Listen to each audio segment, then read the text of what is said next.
कोरोनाने पुन्हा हाहाकार माजवला आहे। चीनमध्ये पुन्हा कोरोनाचा उद्रेक झाल्यापासून इतर देश पुन्हा चिंता व्यक्त करत आहेत। आता या व्हायरल व्हिडिओमध्ये नक्की काय होतं बघा। त्या अगोदर तुम्ही चॅनलवरती नवीन असाल तर जरूर सबस्क्राइब करा। चीनमध्ये काही होईल याचा काही अंदाज नाही। कोरोना संसर्ग वाढत असताना चीनमधील एक व्हिडिओ सध्या सोशल मीडियावरती चांगलाच व्हायरल होत आहे। त्यामध्ये चीनमधील एक जोडपं काही वस्तू खरेदी करण्यासाठी एक छत्री घेऊन बाहेर पडत आहेत। त्यावरून चीनमध्ये किती झपाट्याने कोरोना वाढत आहे हे लक्षात येऊ शकते। हा व्हिडिओ पीपल्स डेली चायनाच्या अधिकृत ट्विटर हँडलवरून शेअर केला होता। या व्हिडिओच्या वरती कॅप्शन लिहिले आहे की या जोडप्याची सुरक्षता एका वेगळ्या लेवलला पोहोचली आहे।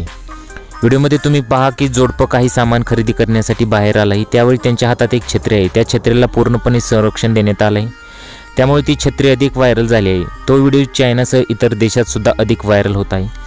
सध्या हा सोशल मीडियावरती चांगलाच व्हिडिओ व्हायरल होत आहे।